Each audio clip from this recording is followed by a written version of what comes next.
এইখানে এক মাদক ব্যবসায়ী পরশ ফেলে মারা গেছে। চলো যাই যুদ্ধে, মাদকের বিরুদ্ধে এ স্লোগানকে সামনে রেখে গণসচেতনতা সৃষ্টিতে মাদক বিরোধী কর্মসূচি পালন করেছে ঠাকুরগাঁও পৌরসভার 11 ও 12 নং ওয়ার্ডের মাদক ও সামাজিক অবক্ষয় নিয়ন্ত্রণ কমিটি। যুব সমাজকে রুখতে গেল শনিবার 11 মে দিনব্যাপী নানা কর্মসূচি পালন করেন তারা।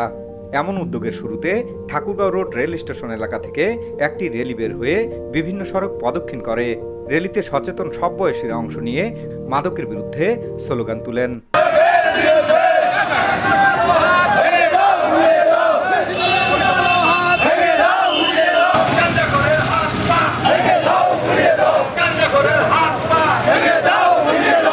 যুব সমাজকে মাদকের হাত থেকে দূরে রাখতে আহ্বান তাদের। পরে একই স্থানে গিয়ে শেষ হয় র্যালিটি।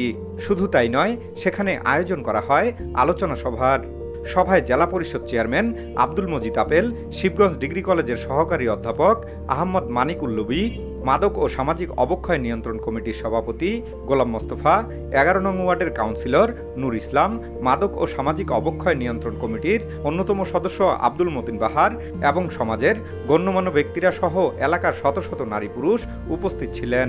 এ সময় একে একে বক্তারা বলেন, মাদক বিক্রেতা আপনার সন্তান হবে, আপনার সন্তান 10টা বিয়ে করবে, 5টা ছেলে দিবে, 9টা থাকবে, একটা তুলবে, 9টা দান দিয়ে দেখেছেন একটা লোক সে বিয়েই তার ব্যবসা, বিরাট বিরাট পরিচয় দিয়ে লক্ষ লক্ষ টাকা দিয়ে ওটাকে কিছুদিন পর ছেড়ে দেয়, আবার কোটি কোটি টাকার মালিক হয়।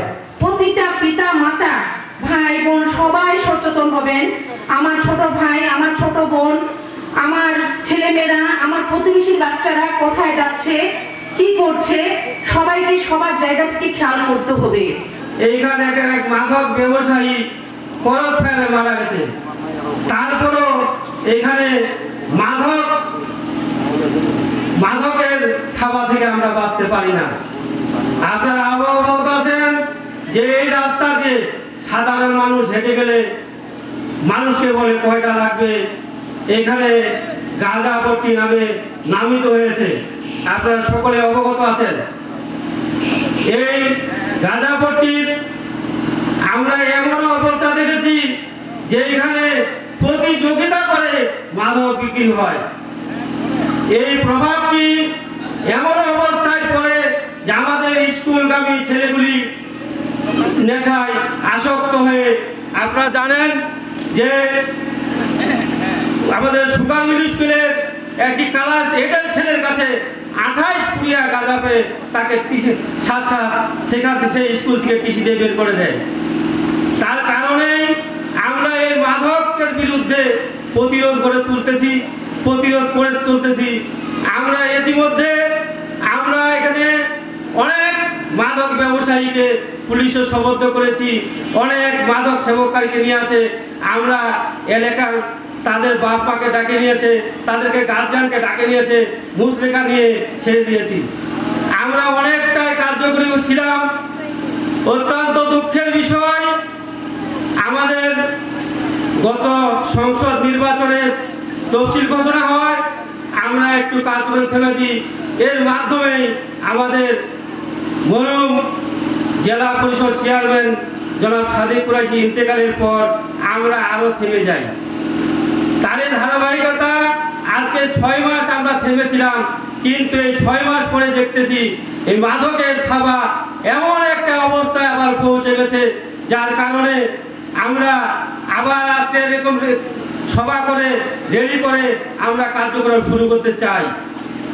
সকলের সহযোগিতা চাই, সকলের সম্পৃক্ততায় এই মাদককে আমরা এই এলাকা থেকে, যেখানে মাদক গাঁজাপট্টি নামে নামিত হয়েছে, মাদকের জ্বর হিসেবে চিহ্নিত হয়েছে, আমরা সকলের সহযোগিতা আশা করে আমরা এই মাদককে কমপক্ষে ঠাকুরগাঁও রোড থেকে মাদককে না বলি। আপনাদের এই প্রোগ্রামে এসে আমার নিজেকে আসলে অনেক বেশি ভালো লাগতেছে। এত মানুষ এই নেশা বিরোধী প্রোগ্রামে উপস্থিত হয়েছে।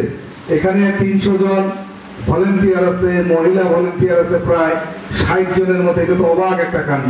এটা পৌরসভায় কোনো জায়গায় এই মাদক বিরোধী সচেতনতার অনুষ্ঠান কেউ ঠিক মতো করে ধরে রাখতে পারে না।